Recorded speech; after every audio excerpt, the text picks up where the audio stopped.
your wife must have been, I don't even know if angry is quite going to cut it here. I could just see the love drain out of her eyes. I knew there was no fixing that. What did it feel like being rich overnight? It worked very well.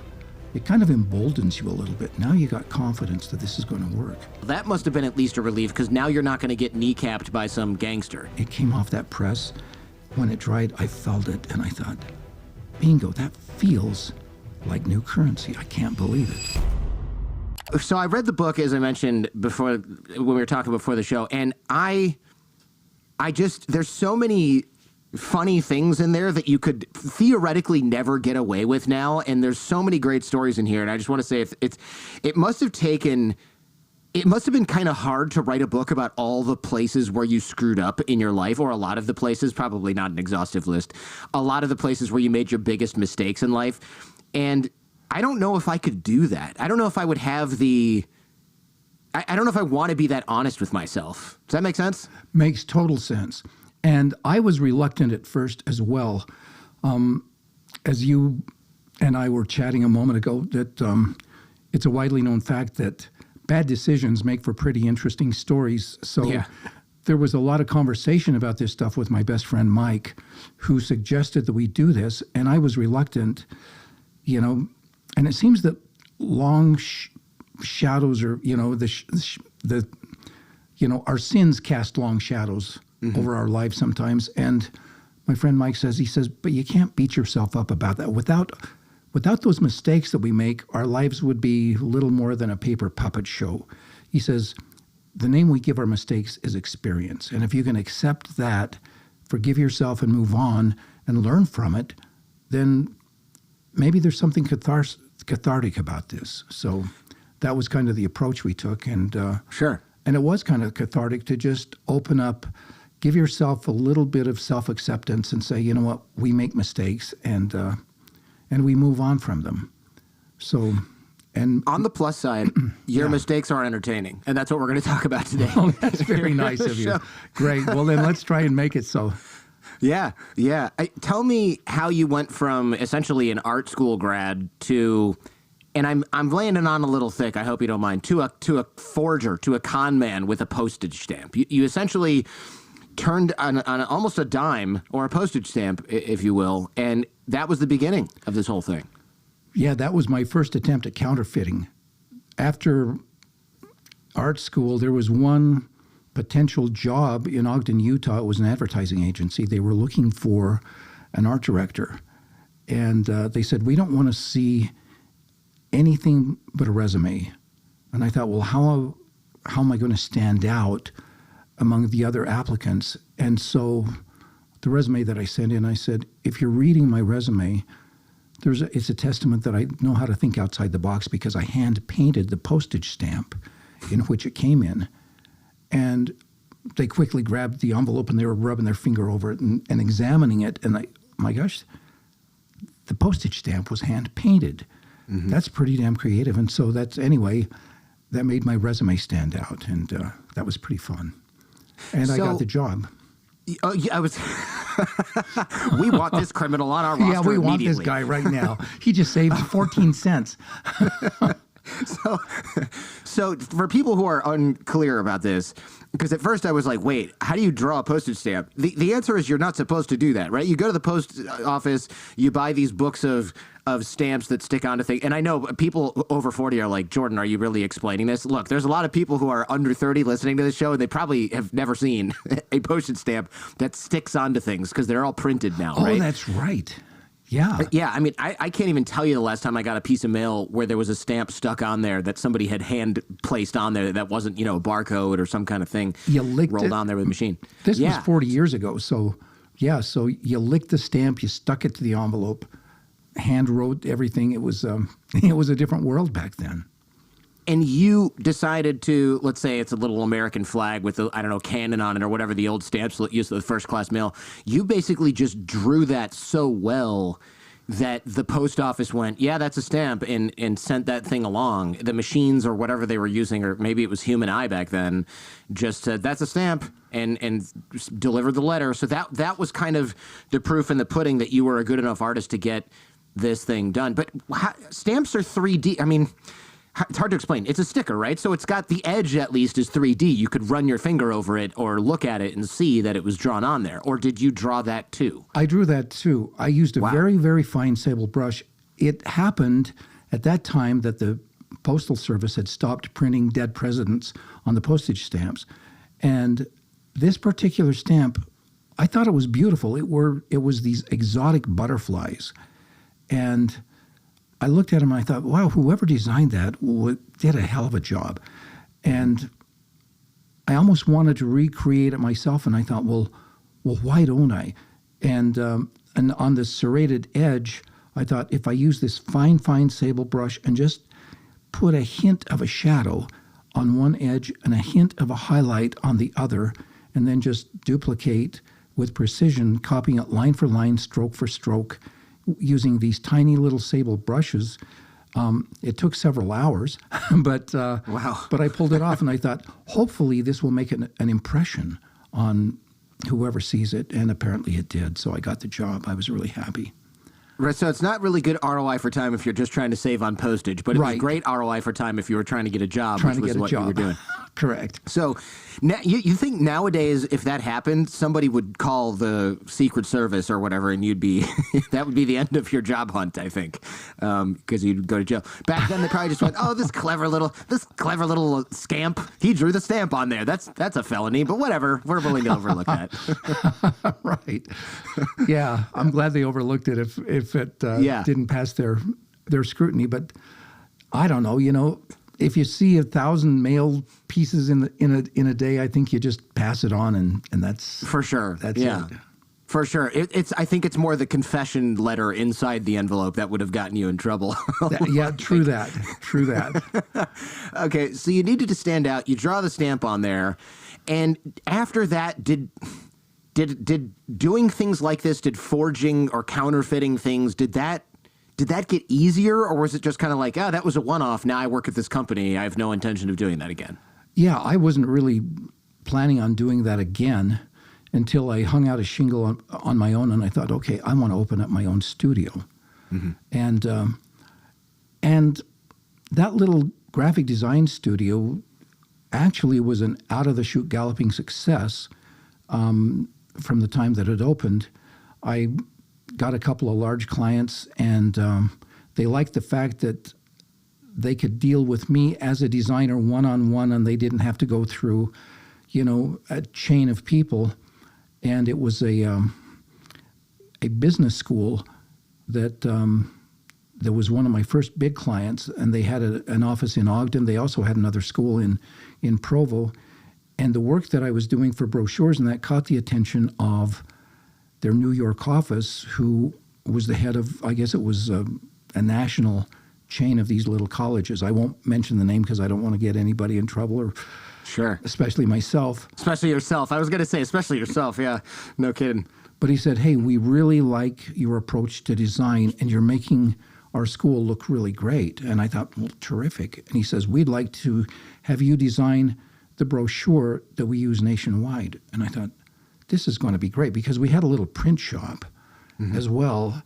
And I thought, this is going to assure my success as a designer, as a printer.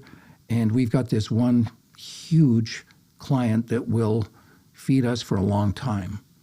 Problem was, it took all the money, all the credit that I had to open the studio, get the print shop going, and typesetting equipment and things like that. So I had to find an outside source to finance this, and it was, I call him a Shylock. And anyway. By the way, I'm pretty sure that's something you can't say anymore. I'm going to let it slide. Okay, but I'm sorry. I'm like 90% sure. Yeah. I'm 90% sure that is an anti-Semitic trope now, but I don't fault you for it because I've heard it so many times, and it is the word that people use for Loanshark. That's what you mean, right? Loanshark. Yeah, so we changed that in the book to Tommy the Shark, who I considered that word that you said.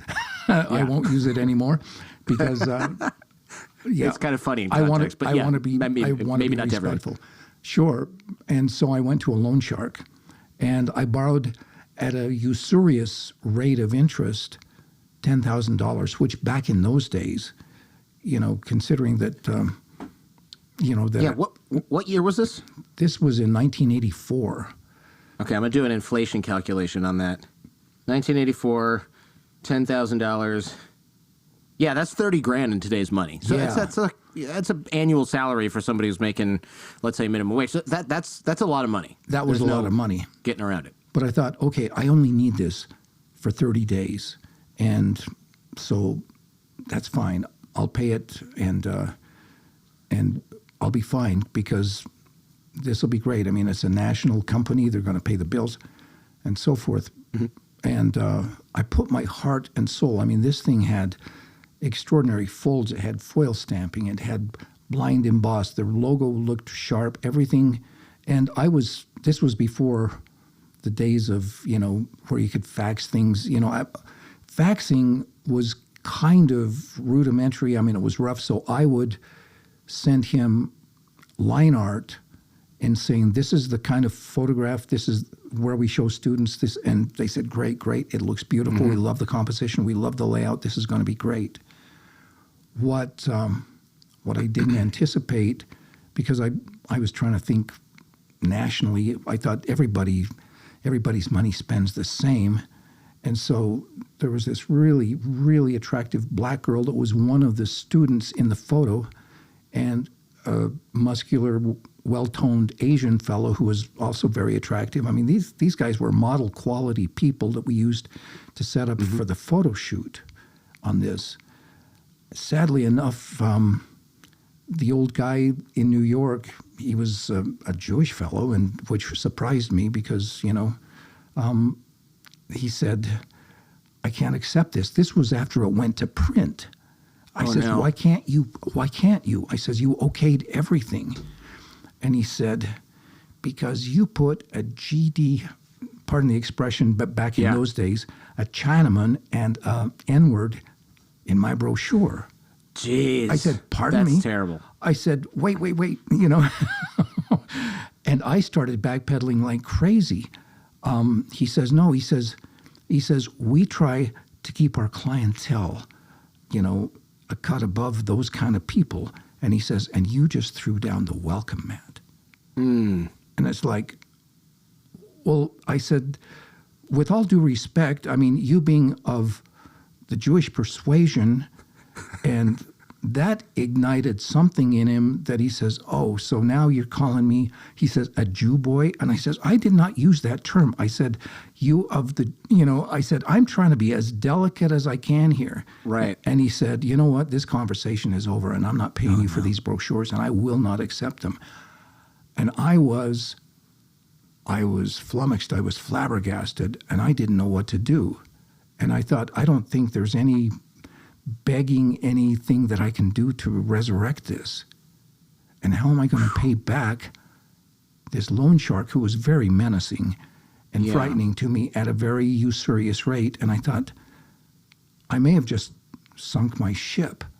Yeah. And so I thought, how can I think outside the box? And I thought, okay, remember that postage stamp? That was clever. And it was thinking outside the box. And I will say, being clever doesn't prevent you from doing things that are stupid.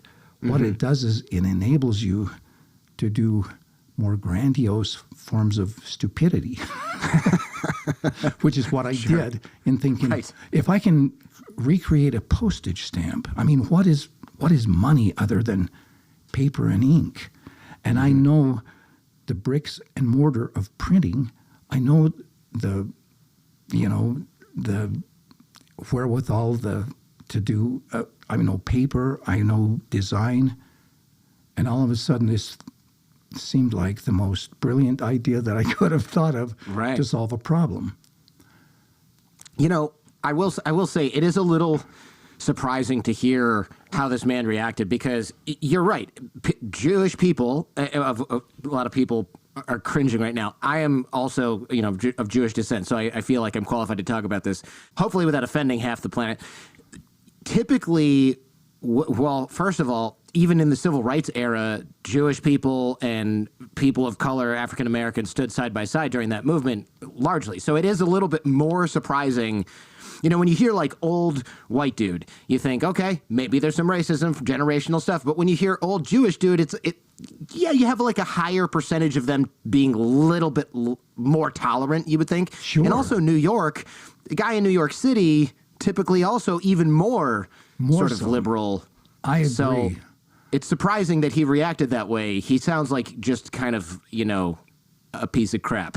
This is not a good guy. Kind of a jerk. Yeah, he was. Kind of a jerk. Yeah. Yeah. So just a note for people who are, you know, wondering about that, because your assumption that he was maybe more tolerant was reasonable, in my opinion. I would have made the same assumption.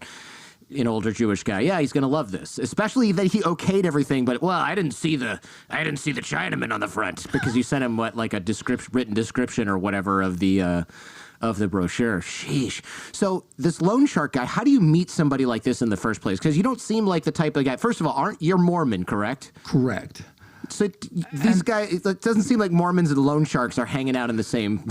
That's clubs. very true. And I am integrally a Mormon. It's combed into my being. It's impossible for me to shed my Mormon skin. Mm-hmm. And so what I did in deciding then to print money to solve this problem, it was a performative contradiction. I know it was going against my faith, my personal beliefs, and my own inner core. But I also knew that, okay, I've got a family that I'm responsible for, and I need to draw on all of my resources to solve this problem.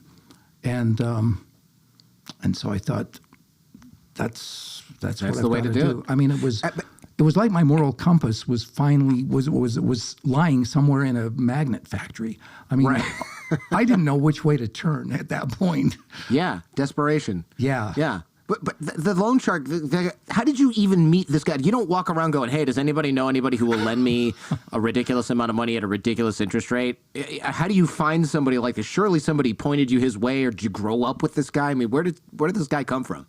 Yeah, one of my best friends in high school had started a small T-shirt printing company, and I was talking to him, and he said, you know what I did to get my T-shirt business started? He says, there's this guy named Tommy, and he's a rough guy, he's very menacing, and he'll charge you through the nose as an interest rate, and he'll scare you to death, but he's got the money, and he'll loan it to you if you can, pass his test, and he says, and I can vouch for you. And I says, great, that's what I want to do.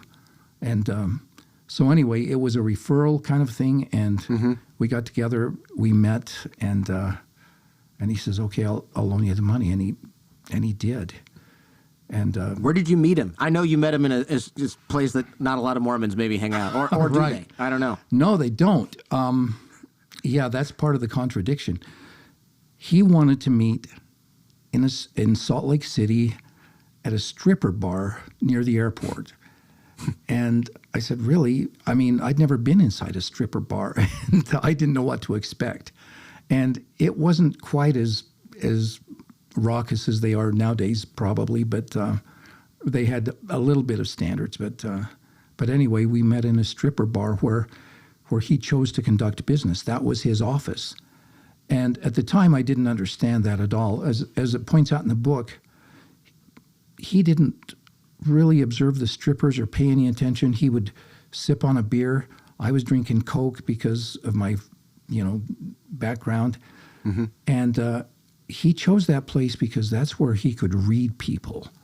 He wanted to read you because you were distracted. And he was searching for signs of body language, for confidence, for whatever it was. I wish I knew. I wish I could ask him. But but anyway, that's where he chose to conduct business every time we met. That's an interesting idea, because if he's going to meetings where he has to decide if somebody's essentially credit worthy, right? He's not able to run a J.P. Morgan Chase background credit check on the people that are walking in. He only has a little bit of data, and people can mask that data if they're trying really hard. But if there's a bunch of naked women around, maybe it's harder to do that because you're operating with less bandwidth to mask that kind of whatever he happens to be looking for. That's an interesting. That was very well stated. Yeah, it's a fascinating strategy though, right? Because otherwise, where would you do that kind of thing? You'd have to do a lot more work to figure out if somebody was a credit risk than just observing them. So that is interesting. I also wish I could ask him, but I'm sure we'll get to that in a little bit. I guess also you didn't have to worry about running into guys from church at a script. Well, actually, who knows? Who knows? I suppose. Yeah. You never really know. But nothing would be spoken, at least. Right. Yeah. Nobody would say anything. Yeah. I didn't see you there. Nope. Nope. No, I was out of town on business. Yep. So he loans you this money. Does he just give you a stack of cash? How does it work? He gave me a check, and Okay. and I took it to the bank, but he expected cash when I paid back his loan. Okay. So I thought, okay, well, fine. That's a little bit of money laundering then, probably, right? If he's paying you with a check and it's a business expense and you're paying him back in cash and that cash just vanishes, okay. He had another angle that was working there for sure. He did indeed. Yeah. Yeah, wow. Okay, so this guy, the guy in New York, the racist guy, he doesn't pay you for the brochures. Now you've got a loan from a Loanshark that's what, 10%? What was the interest rate? Like 10%, something like that? It was Crazy? 10% per month. Wow. So that's, Oh my gosh. yeah, so that's 120% or something like that, I guess. Oh my gosh. That's so, and now you have no hope of getting paid back at this point. Right. And Yikes. and I was living pretty close to the bone since, I just started my business, Sure. a handful of months prior. So I panicked. And suddenly this idea came to me that, well, I know all about paper. I know about ink. I know about design. I can print the money. Money is nothing more than paper and ink. And why can't I just do that myself? It was a Hail Mary kind of thing. Yeah, but you can't just buy the paper that money is on, right? I mean, isn't No. that sort of special? It's created by Crane's company, and they will only sell that paper to the U.S. Treasury. Mm-hmm. But and it has some silk fiber. I mean, even the composition of the paper is different for the sake of durability. It's got silk fibers and things like that. And I thought, okay, I can't get my hands on any of that, but Cranes will sell to printers for letterheads and, things like that. And they have a paper, it's called 100% rag. It has no wood pulp. It's just cotton fibers. And so it feels the same. It has the same tactile feel as currency, and it's a little bit more expensive. And it happened that I was doing a letterhead for an attorney, and he had requested this to be on 100% rag paper. And I thought, perfect. I've got a couple of reams of that, and I'm going to use it to at least see if this works. Mm-hmm. And so my lovely wife and kids were going out of town for a camping trip with her parents. And I thought, I was invited, of course, but I said, no, I've got too many deadlines. So I just put out the close sign, told everybody that we were all on vacation on a camping trip.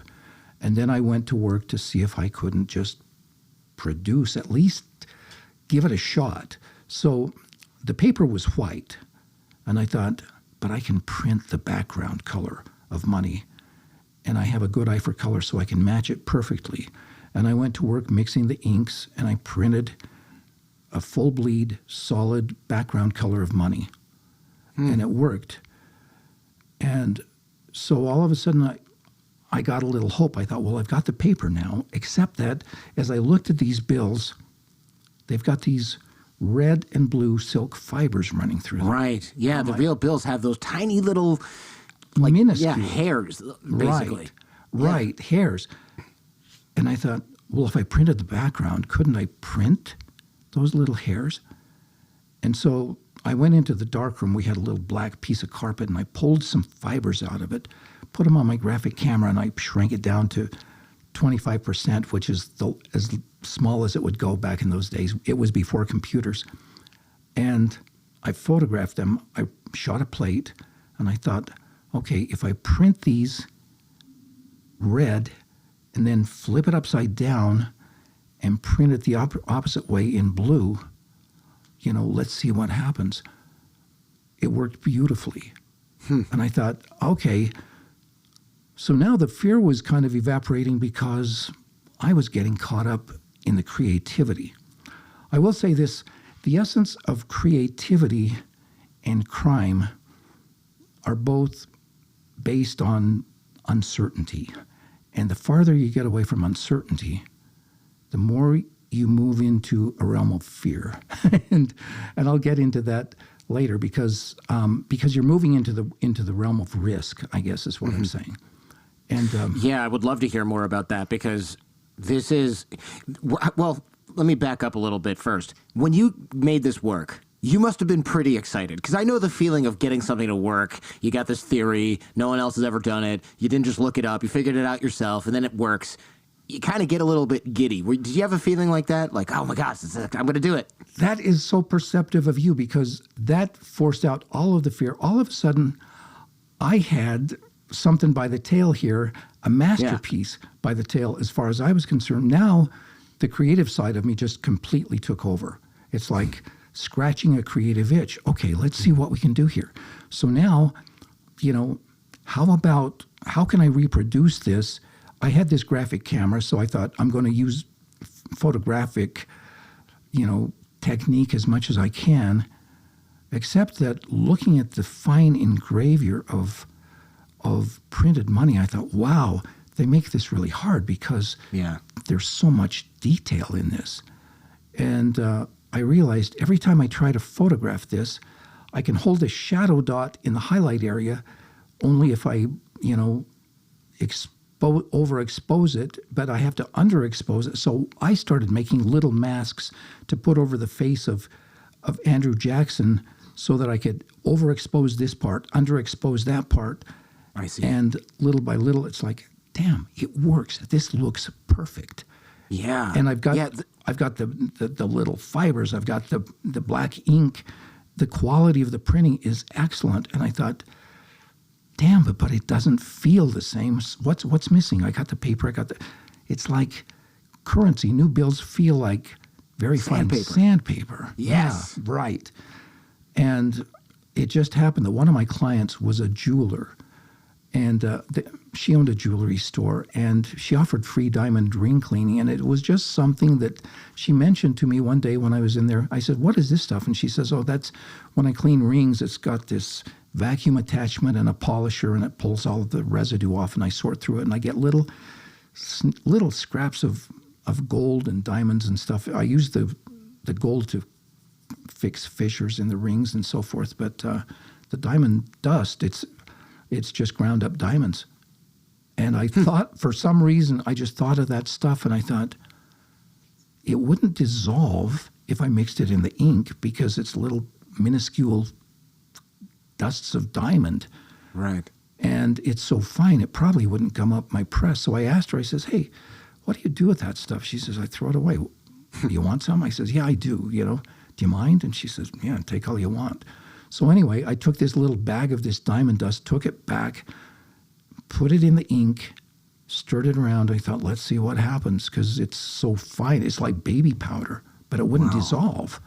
And so it didn't affect the ink, the darkness, the color value of the ink. Sure. And when it wouldn't absorb anything. It would just be covered with the ink, and that's it forever. Yeah, in any kind of creative endeavor, you always look for that one area that creates the magic. And that diamond dust was that little part that created magic. It came off that press. When it dried, I felt it, and I thought, bingo, that feels like new currency. I can't believe it. Wow. Yeah. I can definitely see what you mean by the creativity taking over pushes, and that gives way to excitement, which pushes the fear out. Because now you're not shaking thinking, oh my gosh, what if the police find me? You're just thinking, wow, this looks like a real $20 bill. And it feels like a real $20 bill. I got a masterpiece by the tail, creatively. Yeah, exactly. I was really excited. The problem was, now how am I going to launder it? Because I realized I have to sear off my conscience somehow.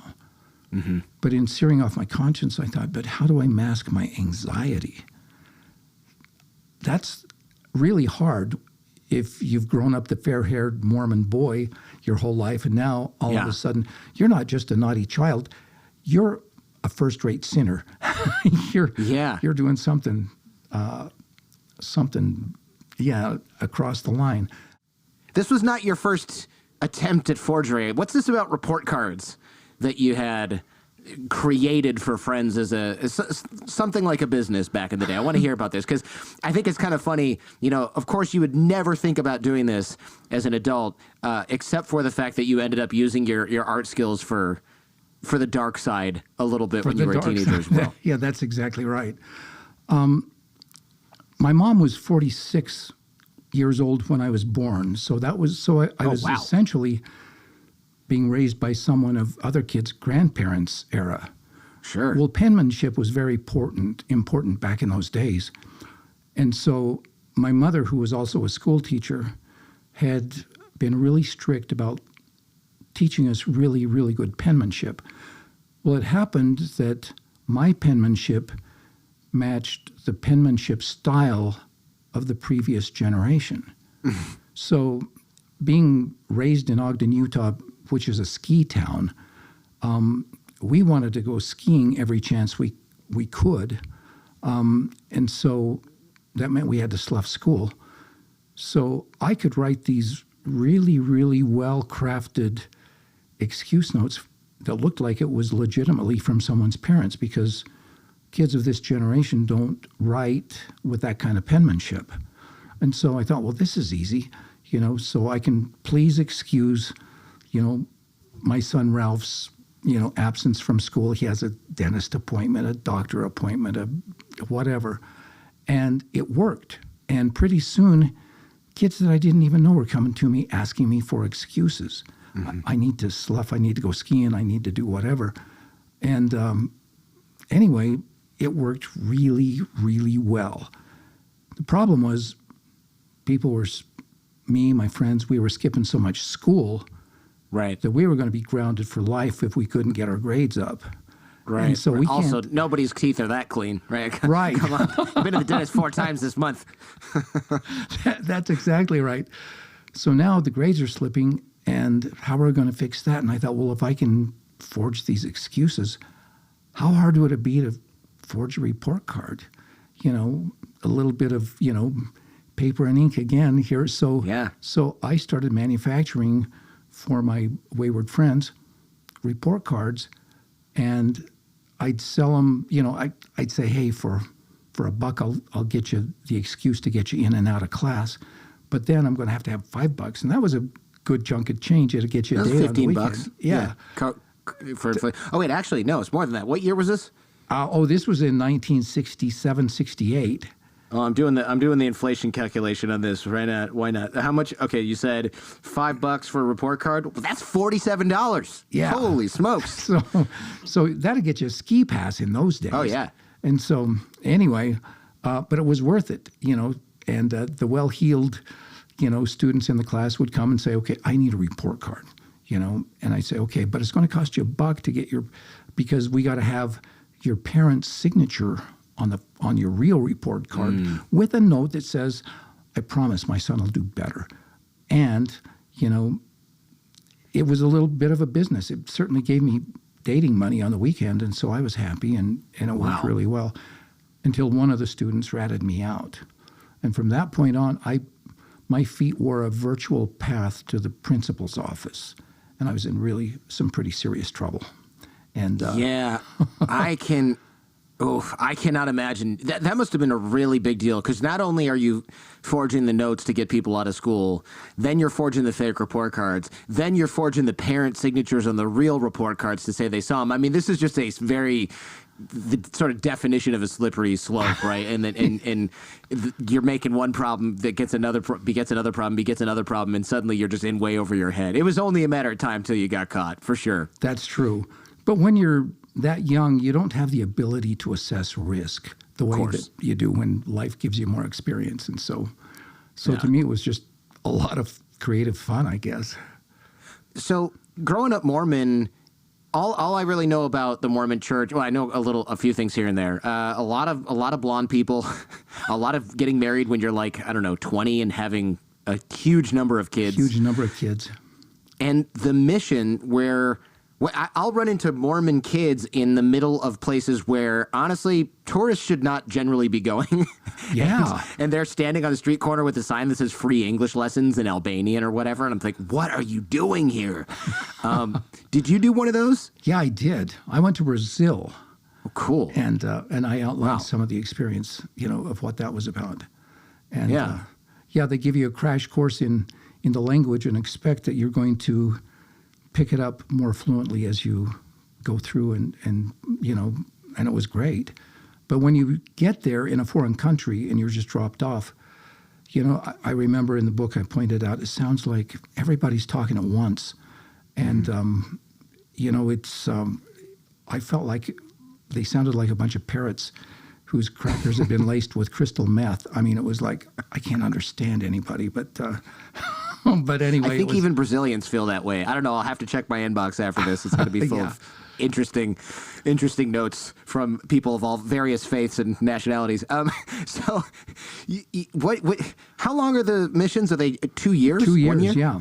Wow. And Mormons feel their faith very strongly. And, and growing up, I mean, it's like you go to church on Sunday, it feels like you don't get out until Tuesday. I mean, it's it's a big part of your life. And, I had just deluded myself into thinking, I'm just a regular fair-haired Mormon boy. But there's something about the strictness of the religion that sometimes relates to people, and they like conformity and they like to go by the rules. But I was always a little bit rebellious, I guess, and so you don't say. So I kind of pushed against it a little bit. But I was very, very committed for the 2 years that I was in Brazil. It must have been a real shock going from Ogden, Utah. I've never been there, but I can kind of imagine what a mid-sized city in Utah is like, to Sao Paulo, Brazil. Yeah.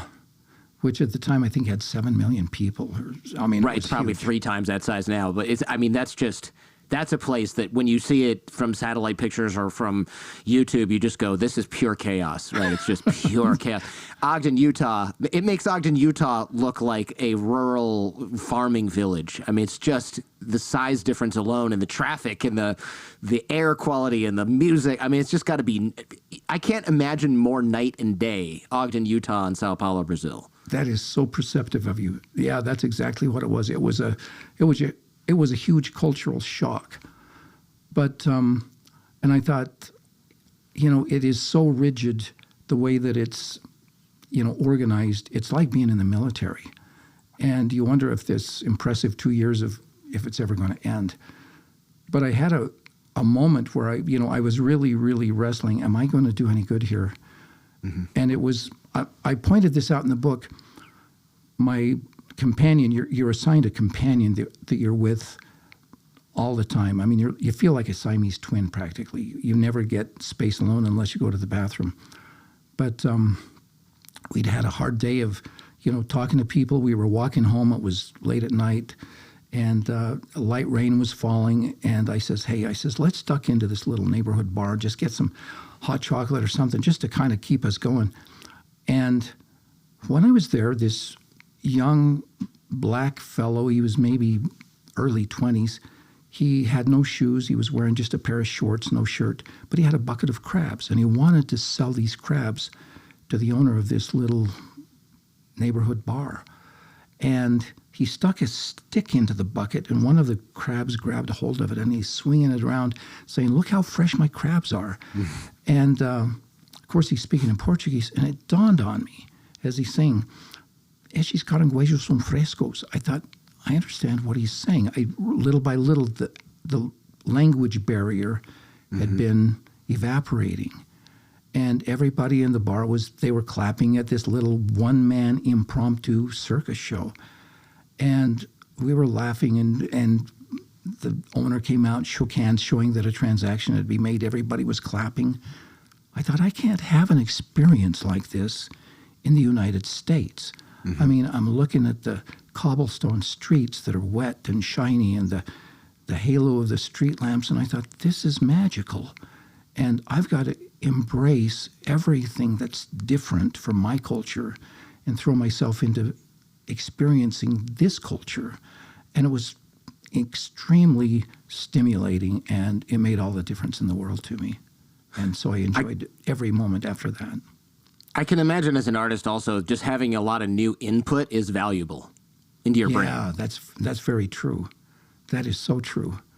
And so now I was absorbing all of these experiences like a sponge because I wanted to. It completely, you know, as I mentioned in the book, I don't know if it deepened my commitment to my faith. It deepened my commitment to life itself, and certainly made me more appreciative of other cultures, other races, you know, because, you know, we're all kind of the same fabric with different experiences. And it seems to me that we increase our intelligence if we can learn to look at life not just from our own narrow field of view, but from another culture's viewpoint. Then we get a broader perspective. Yeah, I could not agree more. I'm trying so hard not to go off on a travel tangent of my own because I have so many other things to talk to you about here. I love everything you're saying here. It makes complete sense, and I couldn't recommend traveling any more than I already do. I think it does change your life when you stay somewhere for a long period of time. You know, you're not there for a week. You're not at a hotel. You are walking around the market, looking at somebody selling crabs and learning the language, and you really get all those cultural nuances. 2 years in a place like that is a long enough time for you to really absorb a lot of nuance, a lot of language, and a lot of culture. So, all right. So, and I can tell that you're someone who understands the difference between world travel and tourism. I can tell just by that attitude right there. Yeah. Yes. Yeah. There's a big difference. Yeah, I've stayed in a lot of places for a year, 10 months, whatever. You know, even several months. There's just a huge shift that happens after. Maybe it's hard for me to pinpoint, but 4, 5, 6 weeks, 2 months, 3 months. It probably depends on the person and the place and everything like that. But there's a shift that happens where you just go, all right, I live here now. Okay, when I get home, I got to remember to throw the blanket in the laundry. And, you know, all that stuff goes away. You start thinking in the other language after however many months. And then it's just kind of your foot's on the gas in this different kind of understanding. Okay, so you've got all these bills. You made them. You're pretty happy with the product. You've been in your print shop while your family's been away camping or whatever, you know, making the ink right and the paper right. But aren't the bills just spotless and unused? That's a little suspicious, right? Right. And I wanted them to look like they'd been circulated. Sure. So I thought, I used to refer to, you know, I need some walking around money, you know, so when you go out somewhere. So I thought, you know what, I'll just kind of wad them up, shove them in my shoes, and walk around on them. And it's amazing how that gave them that well-worn look of circulation. And so that's I thought, funny. Okay, so this is great. But like I said, I had to sear off my conscience, but I had never had any real experience other than in high school with forging report cards of being a bad guy. And I thought, how do I mask the anxiety? How am I going to launder this? I had no idea. But I've got all this money that's spendable. I think it is. And so I had to try it out. But I was anxious. I was sweating. I went into a little ma and pa, you know, drugstore. They had these little corner stores back in those days. Yeah. And I thought, I'm going to give myself away just because I'm so anxious. And I looked around, and I reached over and I picked up a box of tampons, and I took them to the counter. And the lady could see that I was a little bit unnerved. She says, "Are you okay?" I says, "It's so embarrassing buying something like this, especially in front of a lovely lady like yourself. I don't want you to think that I'm strange or wonder what I'm going to do with, as a guy, what I'm going to do with these." She says, "No, it's for your mom or your girlfriend or something." I says, yeah. And she says, "Look, we'll put these in a little brown bag, so it'll be our secret." And she kind of snickered a little bit, like, you know, here's this aw shucks kind of guy. Yeah. And she handed me back my change. So for the rest of the day, I just went around buying tampons. So you have 40 boxes of tampons in your office? I've got 40 boxes of tampons, and I took them home. And when my wife came home and she discovered them, she thought, "What the hell is this?" I said, "Remember that night you made me get up and go over to 7-Eleven in the middle of the night when you needed a box of those? I just didn't want that to happen again." She says, "I'm sorry you were traumatized by it." But Lifetime supply.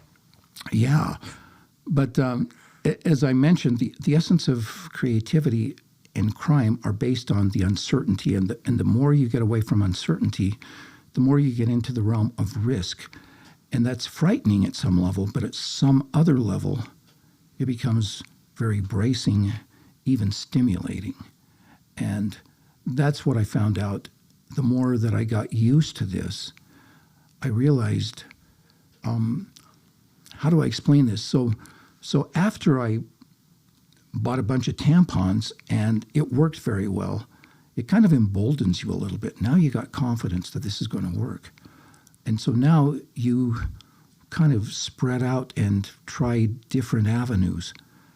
And I remember distinctly there was always this feeling that any second something could happen. You could be called out or whatever. Well, that little bit of fear, that little bit of, it's very stimulating, it's very bracing, and it pumps a lot of adrenaline, and it's exhausting. But by the time you go home, you fall into a deep sleep because you're so exhausted by it all, by the emotion of it.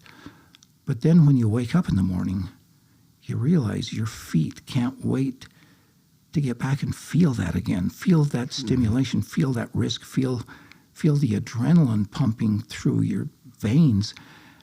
And I didn't realize it at the time, but I was slowly getting addicted to my own body chemistry of adrenaline. I needed that rush. I needed that fix. And I couldn't wait to get back to it.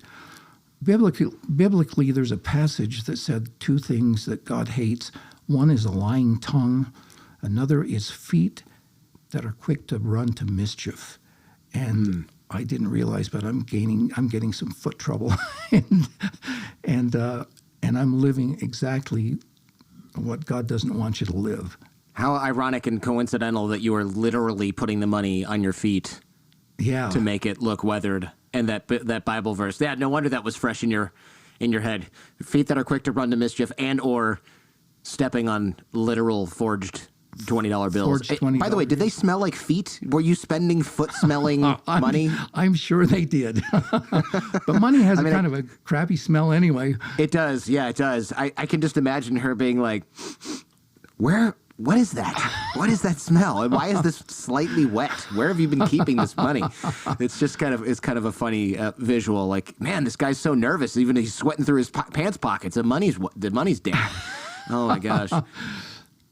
What about the serial numbers on the bills? Because doesn't that take a different kind of machine to do 10,001, 10,002, 10,003? That's very perceptive. Yeah. And I did not have a numbering machine. Yeah, why would you? Yeah, why I had no use for one. So what I had to do was I had to create serial numbers. I would blow a sample up on my graphic camera to 400%, and I would precisely draw them crisply and, these serial numbers, but I was printing them 6 up to a page because I wanted to control the quality. So I wanted a small, all I needed to solve this problem was 10 grand, and I was already printing it a couple of $100,000 worth. So what I did was I just made sure that I had 6 different serial numbers, and that meant I could never print or I could never pass more than 6 bills in any one place. And so that seemed fair enough. And so, yeah.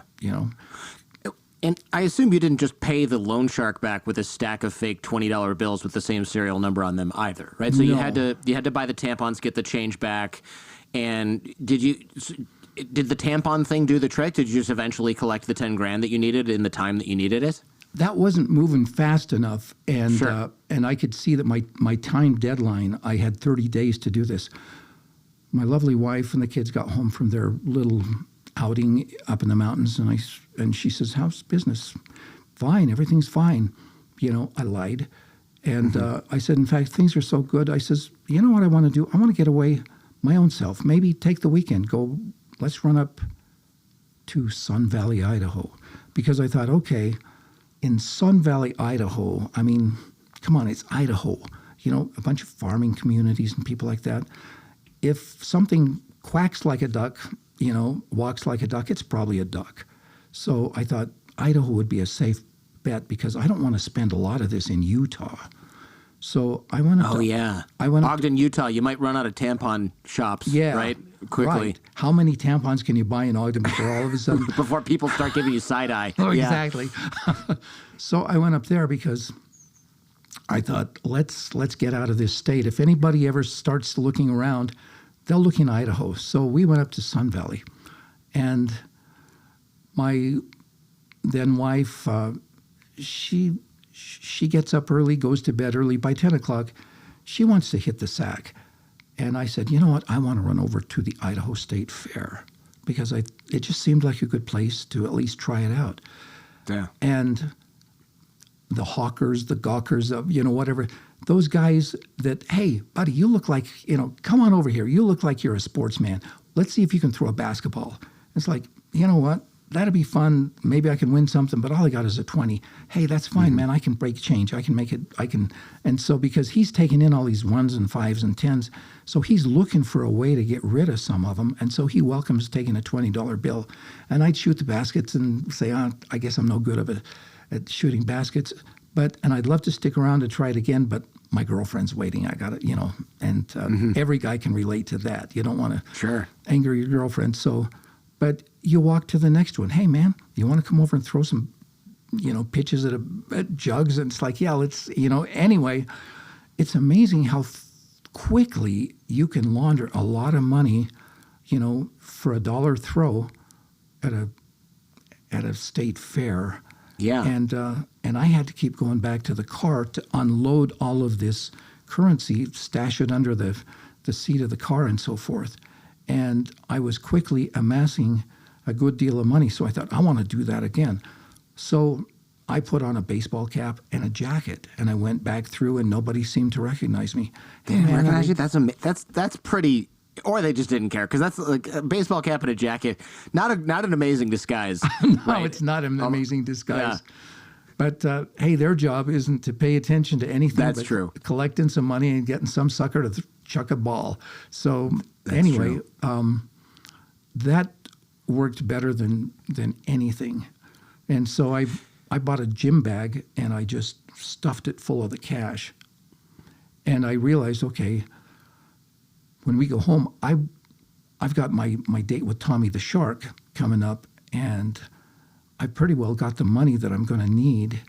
And so what I did was I'd walk into a credit union and I said, hey, I'm the junior high school band teacher, and we've had a big car wash fundraiser. We got to buy new band uniforms. And this is all the money from the car wash. I says, could I just get some hundreds for all of this? I don't want to deposit it just yet, but I just need some hundreds so we can buy our band uniforms. And everybody wanted to help out the junior high school band teacher. Sure. And so, so I was lying through both sides of my mouth, just trying to cover my tracks, and it was working very well. Isn't there a thing with UV, or was this not a thing back then? Real bills, they glow, or real bills don't glow under the UV light, or is that only $100 bills, or is that only from 1995 on? Do you know what I'm talking about? Yeah, and that was the case back in those days as well. Okay. And I was lucky that I had kind of done enough homework to know a little bit about that. So what I did was I bought suntan lotion. Well, first of all, I mixed suntan lotion with a UV inhibitor into the oil-based ink, because they're both oil-based, and the suntan lotion did not affect the opacity of the ink, thank heaven. But I also, just to make sure I was covered, I did a full bleed cover of dead flat varnish on top of the bills after they were printed. And that cut out all of the UV reflection. And so it was amazing, because I was scared to death of getting caught. I didn't want to go to prison. I didn't want the humiliation. I didn't want the humiliation of my wife and kids. So I was laser focused on trying to stay out of trouble at this point, because I'd kind of crossed that bridge. Yeah, people right now are probably thinking, how did people not notice this? But I did an episode with a brain scientist named David Eagleman. It may or may not be out by the time this comes out, and he told me in this episode, usually I don't spoil feature episodes, but it's so relevant I have to. He told me that people just don't study currency. They assume it's real. Nobody who gets handed money assumes that the bill is fake. That's why they have checks like drawn it with a marker, put it under the UV light. And if those checks come up, you're already assuming the bill is real because you've seen 100 of those that week that are real. It would be so weird to find a fake one that you're expecting it to come up as real. So even if it glowed like a little bit, you'd just go, whatever. As long as you're not looking at 10 bills, the same serial number with each vendor, and it's not completely obvious that it's fake in some other way, people just are not going to really notice this. I'm curious, though, what did it feel like being rich overnight? Did it make you any happier? Did it alleviate your stress level, or were you too stressed out about getting caught potentially? Yeah, the stress level was really intense. And I talk about that in the book where, it made me realize I'm becoming someone completely different than I used to be. And I had to keep asking myself, do I like this new version of myself? Mm-hmm. Because I remember referring to it as the ghost that was always there taunting me, asking me, do you like this new version of yourself? Because you're becoming someone completely different. I used to be at least, true-hearted, tried to do the right thing and so forth. And now I realized I am completely different than the guy that my wife thought she was marrying, the guy that I thought I was. It was, and I had to keep putting that ghost in the closet. And but he was always there coming out of the shadows, taunting me, asking me, do you like this version of yourself? And the honest answer was not very much. Mm-hmm. It was a trade, but I felt like I was trading part of my soul, and I didn't like it. Yeah. I definitely want to come back to that. I do wonder, though, you're printing all these bills. Are there bad ones? Are there duds that come out? Or like, oh, that's smeared because something happened, or I touched that with my thumb and it wasn't dry yet.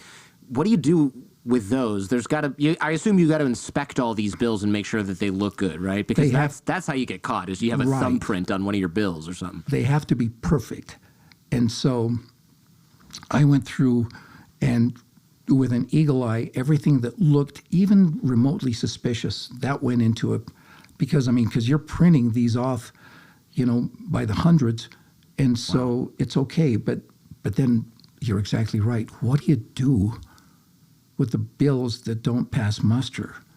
And it happened that my in-laws, my wife's parents, had a wood-burning stove. And I thought, great, I'll just take them over there, because I didn't want to go out in the woods, have somebody go through the ashes and say this was a bunch of money or something. So bank robbery. Yeah. So I went over to my in-laws' parents-in-law's home, shoved these all in their wood-burning stove, lit a match, made sure that the fire was going, and closed the little door. But I didn't understand, because I'd never had a wood-burning stove. There's little flues and things that you have to open up to let the oxygen come in. Oh, no. So soon the fire basically went out, and they just smoldered. Oh, I see. And that... At least you didn't burn the house down. At least that I didn't. That would have been worse. Yeah. But... But anyway, that was one of the things later on in the book that led to the demise of my little scheme, is when my in-laws came home and they thought, what's that smell? It's the middle of the summer. Who would be messing around with our wood-burning stove? And they opened it up and thought, my God, there's money in here. Oh, no. Anyway, it was all charred beyond being usable, but they couldn't imagine what was going on. Yeah, there's no really good way to explain yourself out of that one. That's you'd have to come up with a real whopper to pull one over. It's fake money that I wanted to get rid of for absolutely no suspicious reason whatsoever, and don't call the police. Yeah, there's just no good way.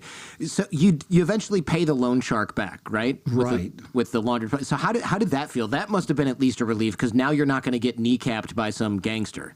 Right.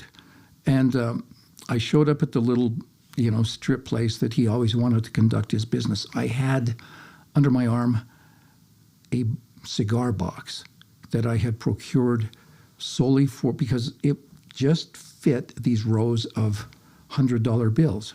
Mm-hmm. And his interest payment was in an envelope with his name on it, and I slid it across the table, and he counted it out, and he says, okay, that's the interest.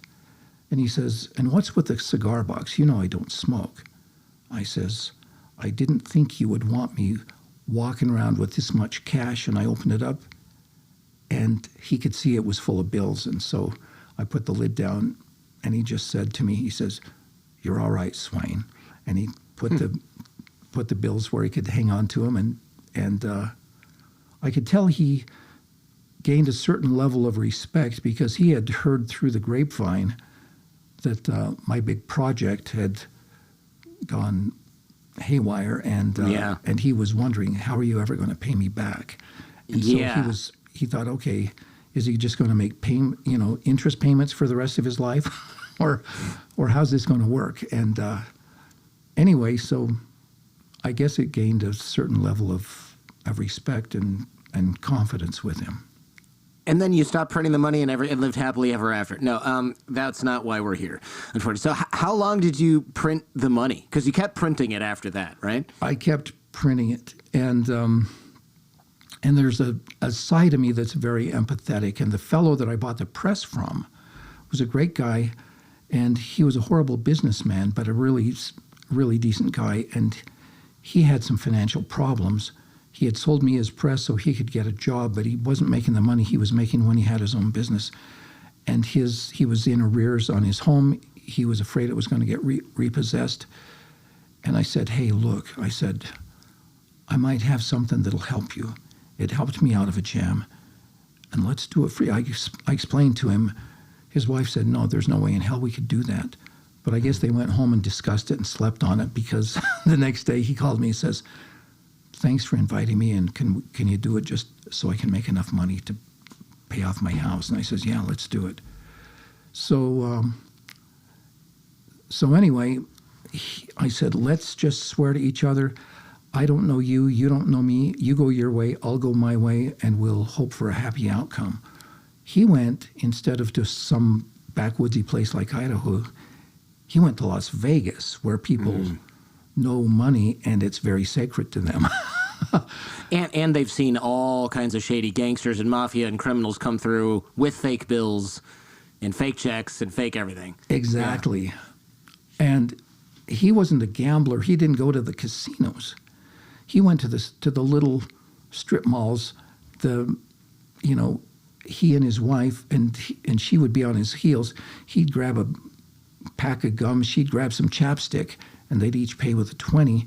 And this caught the attention of a security guard at the mall. And he said, see that couple? They've gone to every store making little purchases. I'll bet they're kiting checks to cover gambling debts. What is kiting checks? Like just writing bad checks? Writing bad checks to get the money, and then, like you write a check for $50 or whatever. So he was curious, and so he went into each one of the places and says, hey, that couple that was in here, did they write a check for their purchase? No, they gave me cash. It's like, really? And so he went on down through, and he thought, I recognize the behavior. It's abnormal behavior. Well, this guy, he was kind of a simple guy, and he thought, well, it worked so well last time. Let's just go do the same thing. And they went to the same place. And there's the security guard saying, there they are. What is going on? And it caught his attention. So now the curiosity was just eating him alive. He thought, what are they doing? Buying the same little items. And so he said, anyway, he went in and he said, could I buy that bill from you? And as he went down, he's looking at him, and bingo, he found duplicating serial numbers. And so he called the Secret Service. And they came down and they says, well, could you recognize? He says, hey, trust me, they'll be back again next weekend. They come down here every weekend. They do this, the same thing, the same place. I'll spot them. I'll let you know. And so the Secret Service just showed up the next weekend and grabbed him. Wow. And, oh, geez. So at this point, they rat you out immediately because they're scared, sort of understandably. And what happens? I mean, they knock on your door eventually, I assume? Yeah, well, and he tried not to rat me out, but it was, the Secret Service are so thorough. And, so anyway, they at least traced it back to me. I'm the guy who owns the print shop. And I was out of town. I was still up in Idaho spending more money because I loved going to Idaho. And anyway, the Secret Service had interviewed my in-laws, and they said, you know what, this explains a lot because we found a bunch of burned up bills in our, wood-burning stove.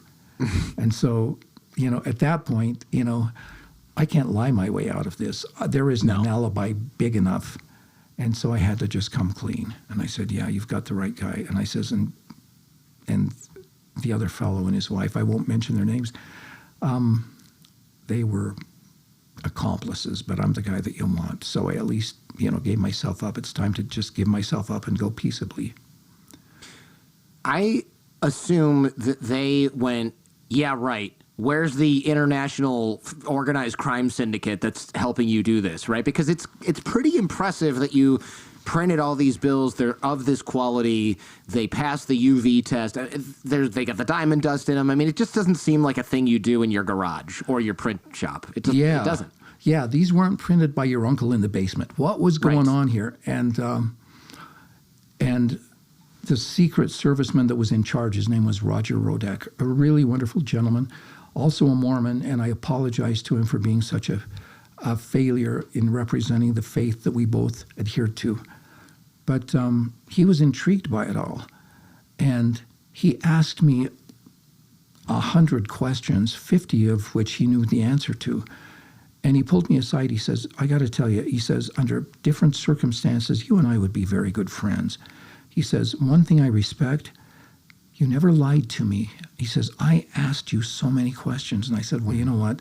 At this point, what would be the point in lying to you? I'm guilty. Mm-hmm. And he says, but I respected that you didn't lie. And so anyway, he kind of understood, okay, here's a guy, he's a creative guy. His back was against the wall. He did something thinking way outside the box, and I can kind of understand it. And so we became actually very amicable together. And later, he kind of came to my aid in a big way when I faced a federal judge. I definitely can imagine it would be so tempting to kind of whitewash your participation in something like this. But you're right. There's no alibi big enough. And the Secret Service is very thorough. You mentioned they found thumbprints on the edges of the bills that you tried to burn because they went through the ash in the garbage and things like that with tweezers, which must have been a really long day or week for that agent. Guys. Gosh, and can you imagine? I got a corner of a bill, and this bill was only printed on one side because you scrapped it. And he says, it has your thumbprint on it, And oh, my God. And so incriminating. And it was incriminating. And it was almost cathartic to be able to just confess and say, yeah, I mean, it's over. But so you've got the guy, and what you're going to do with me, God only knows. Do you know how much counterfeit U.S. currency is in circulation? Do you have any idea? Because I can imagine it's a lot. I would bet you're right, and I have no idea what those figures would be. But it does beg the question, doesn't it? I was just focused on trying to get rid of my stash, but I have no idea how widespread that is. You know what? I'll look it up right now. It looks like, okay, in the United States, the U.S. Department of Treasury estimates that 70 to 200 million in counterfeit bills are in circulation at any given time. That is roughly one counterfeit bill for every 10,000 genuine bills. I don't know if that's more than I thought or less than I thought. I feel like that's less than I thought. 70 million? That doesn't seem like that much somehow, but I guess it is at the end of the day. Nationally, but that's still a lot of cash floating around that we probably pass it on Yeah. our own selves. Yeah. A lot of that, I mean, this is international too, because remember, North Korea's making these, Iran was or is making these, so that's probably the bulk of it. But still, that's crazy. Did you do any good deeds with the fake cash? I know you're a good person, right? So it wouldn't just be, oh, I'm playing carnival games and buying tampons. I mean, it would just be so tempting to do nice things with it. I feel like if you've got an unlimited money glitch, one of the most fun things you could do would be to help other people with it. That is so perceptive of you. And I remember one day I was walking around a little mall in Idaho, and there was a Hispanic lady, and she had her little 3-year-old daughter with her while she was cleaning windows of these little shops. And I thought, that poor lady, she's out here, busting her back, can't afford a babysitter. And so I remember at the time throwing one of the bills down at her feet and thinking that she'd see it, but she was so focused on making sure the streaks were out of the windows. And I said, pardon me, ma'am. I says, perdóneme, and I pointed to her and I said, you dropped that. And she said, she looked at it, she says, no es mío. And I thought, come on, take the hint. Go with it. I said, no, I'm sure it's yours. You stood on it, you must have dropped it, so please pick it up, it's yours. And she was amazingly grateful that somehow manna from heaven had just fallen to bless her life a little bit, an extra $20. But yet you look around for ways that you can help somebody, just, a beggar on the street, anybody. Hey, $20 will make a big difference in your day. And there was a great deal of joy in that. That's very perceptive. And I have to say, you're a very imaginative question asker. You're very good at the art of interrogation, I guess you would say. Yeah, thanks. I guess in another life, I would have been a Secret Service agent arresting you. No doubt. No doubt. Tell me about the Mexican cab driver. This is a fun use of funds as well. Oh, yeah. It ended up that Tommy the Shark and I, after I paid him off, we stayed in touch, and I saw a different side of him that I'd seen, not just the gruff, menacing guy, but I saw the human side. And he and I became relatively close. And he called me one day. He says, Russ, I've got some health problems.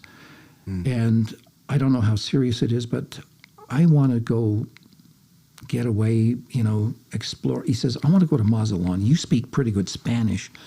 Let's you and I go to Mazatlan together. And I said, sure, Tommy, I'd love to. I had to run it past my wife and make sure that she was fine with it. But I said, hey, because I can speak Spanish pretty well, would you mind if I had this experience, just the guys, and she says, hey, you've worked hard. She says, no, go ahead. This is before your arrest, by the way, for people who are like, wait a minute. This is before the arrest, and I thought, I could take a few of these bills and maybe unload them in Mexico. So sure, Tommy, let's go. And Tommy and I have different tastes in what I like to explore the cultural nuances. And I didn't want to go to bars. I didn't want to, I still didn't drink. I didn't do any of that. So I feigned a headache. We went to a little bar, and I says, hey, do you mind if I leave you here and let you enjoy yourself? But I says, I'm just going back to the hotel, because what I wanted to do, I wanted to get out. I wanted to mingle with people, see how well I could work the Spanish. And it's those little, encapsulated relationships that you remember where you strike up a friendship with someone. So I jumped in the first cab that I came to, and it was a young guy. His name was Marco. And so anyway, I struck up a conversation. Marco, how you doing? How long you been doing this? You married? You got a family? Yeah, I'm married. I says, you got any kids? He says, I'm expecting one, a little, Baron, a boy child. I says, well, good for you. I says, when's he due? He says, tonight, actually. I said, tonight?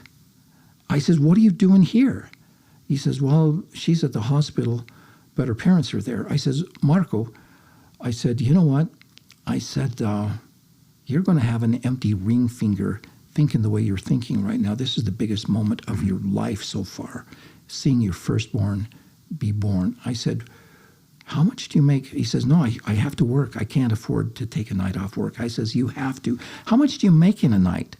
And he said, $30. I says, okay, well, look, here's your $30. You're covered. I thought, it's the least I can do to help a young guy out so he can be there to see his firstborn be born, to be with his wife in that special moment. And he says, no, that's not going to cover it, because he says, I still have to, he says, I have to make $200 in a night.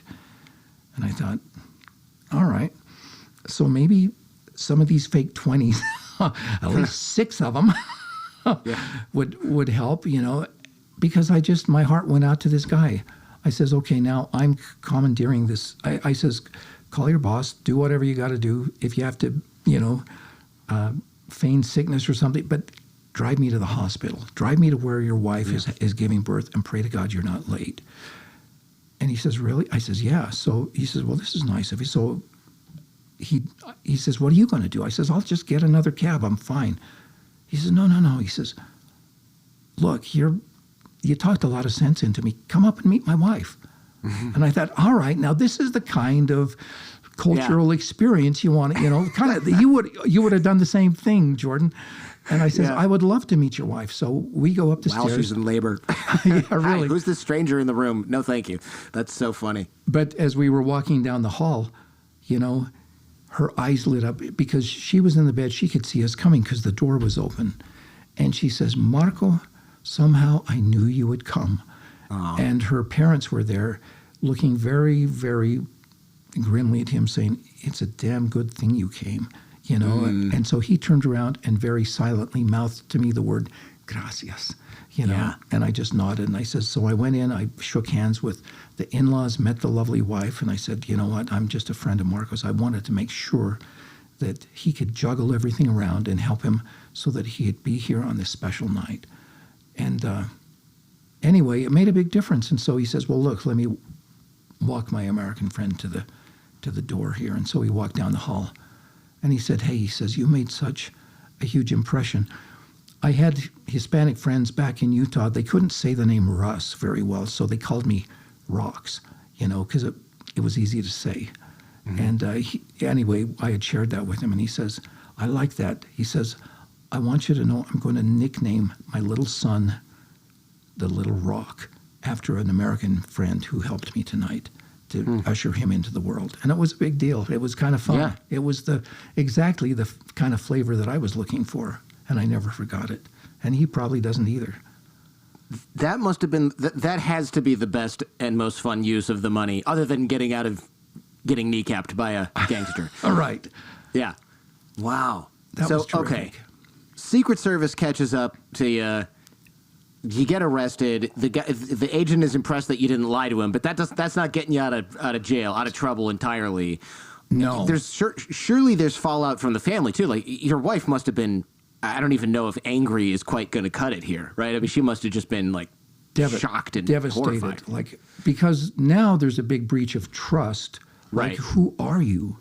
You know, Yeah. You told me business was going great. You told me everything was fine. Nothing is fine. Nothing in our life is fine right now. And I don't even know who you are. And once the trust is gone, I could just see the love drain out of her eyes. I knew there was no fixing that. But she stayed with me to get me through all of the, you know, the courts and everything. I mean, what else could we do? I hired a cheap attorney, and he wasn't great. He was anything but. He didn't put his heart and soul into this. But strangely enough, Roger Rodak, the Secret Service man, was there at the courthouse that day that I had to go before the judge.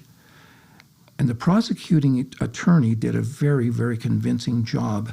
He said, the quality of these bills are a testament to his criminal intent to defraud the government, to defraud the American people. He would have done this. He would have expanded on it. You know, he was lucky he was caught, but he needs to be punished to the full extent of the law. And as he's giving his argument of how much criminal intent there was, Roger Rodak, the Secret Service man, raised his hand and he says, I object to this, Your Honor. And he said, you're objecting to the prosecution? He says, yes, I am. He says, but you're on our team. You're on his team. You're on the other Right. side. You know, he says, yes. He says, what he's saying is that this proves criminal intent. He says, I argue that it proves creative intent. There is a big difference. And that's why I said the essence of creativity and criminality is it's all based on that getting away from from certainty, and so anyway, he said it shows creative intent. And he says, I've spent at least 100 hours interrogating, interviewing, questioning this gentleman. And he says, I would rather see, the judge says, well, you're the one who drug him into my courtroom. And he said, yeah, he says, I've spent 20 years chasing bad guys. You get a sense of who's a good guy and who's just somebody who's lost his way. And he says, I say that this guy isn't a threat. And he says, what if you gave him a biblical 7 years probation? And the judge says, you know what? You know him better than I do. You know him better than the prosecutor. He says, that's fine with me. And he said 7 years probation with the understanding that you have to pay back the government for all of the bills that you spent. Jeez. And I said, okay, if that'll keep me out of jail, of course. And I said, but you're going to have to put me on a payment program because, now things are upside down again. And he says the Secret Service people are very adept at gathering up the bills. They know where to look. You have to buy them back from them as they, gather up these bills. And I said, okay. So far, I haven't had to buy any of them back yet. Wow. So after 40 years, I doubt that there's any in existence. So that's kind of nice. I mean, surely they detected them and they just destroyed them like they do with other counterfeit bills. They documented it and destroyed it, and it didn't make it back to whatever probation officer's desk that you were dealing with. That you got really stinking lucky. I did, indeed. There must have been some kind of angel looking out for me, but for which I'm grateful. But the worst sentence here was actually, or the worst punishment was that I assume the relationship with your wife deteriorated as a result. Correct. And then we separated, and then she divorced me, which was the right thing to do. And what about your kids? I mean, your kids didn't divorce you. That's not what I mean. But surely, how do you explain to them? How old were they? How do you explain to them what happened? Yeah, at the time they were like 12, 13, and it was really hard. So we tried to soften the blows as best we could, but we didn't immediately separate. But anyway, but they understood. And the nice thing, my ex-wife handled it so beautifully. She remained amicable. She remained respectful. We stayed in touch, and even after we were divorced, we still considered ourselves a family. We'd been divorced for some time, and she met a wonderful, wonderful human being who, crazily enough, later became my best friend as well as hers. That is crazy. And which is crazy. And it really turned out beautifully because, he's taken such good care of her and insisted that I be back as an integral part of the family circle. He said the family circle just expanded, the circle of family and friends, and they both are wonderful friends now, and I think it worked out exactly the way that the heavens intended it to be. He's a great best friend, a great companion, a better companion to my former wife than I could have been. My kids and grandkids love him, and they know of my affection for him, and so they feel free to love him because there's not a competition that way, which is really a beautiful way to live your life, and so I'm grateful for that. And you suckered him into driving you to studio today, which is really nice. That's exactly right. And I'm going to sucker him into buying me some lunch because I forgot my wallet. Yeah, there's a joke in there somewhere about paying with a $20 bill, but I'm not quite quick enough to come up with it in real time. Man, it's such an interesting story, and you got so lucky. I just can't get over it. Although I'm curious, you said years later, this cop walks in and maybe tests you. Tell us about this, because I'm still trying to figure this one out. Yeah, that was crazy. I still had my, the Secret Service people, after they released me, I was still free to go back to my design studio, and I was working. And one day, a gentleman walked in, and he introduced himself, and he said, "I have followed your case so closely." And he said, "The problem you had," he said, "I understand that these bills were impeccable, and you had the wrong partner. You didn't have a partner. You didn't." He says, "I'm a cop from Vegas, and that's where I found out and learned about this stuff." And he said, "But sometimes policemen our personalities are, you work both sides of that fence." And he says, "I think I could be a very good partner if you'll do it again. Show me how you did it. Just, you've got the printing presses, you've got everything. Let's do it again." And I said, "You know what? I went through the most stressful time of my entire life. I never want to relive it. I want to forget it. And I'm going to invite you. I'm going to show you the door." And, right.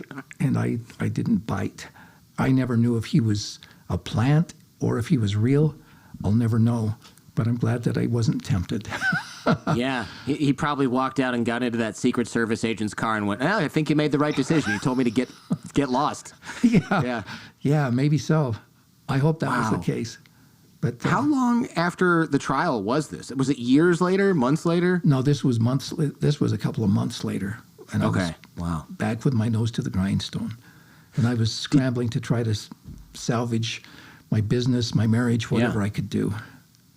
But What about the church? Did they find out about this? And what happens with the church when stuff like this happens? Yeah, their rules are you have to obey the laws of the land, and I wasn't obeying the tenets of the church, and so they held their own court, and I was excommunicated, disenfranchised from the church, and so I stayed away and stayed out of it because I was an embarrassment to them, but then eventually, I wanted to regain some church activity, and I'm more private about my church affiliation now than I ever was. Probably for that reason. But anyway, they eventually, in time, let me rejoin the ranks, and so all is well. That's interesting. So you were on probation from church too. Yeah, yeah, exactly. Yeah, and they make sure that you've learned your lesson and that you're not going to go back, because they can't have that besmirching their reputation, and rightfully so. I wouldn't want to. And so like I say, I'm very private about my church involvement and so forth, much more than I ever was. But I'm grateful that, that I never did completely shed my Mormon skin. Yeah, yeah.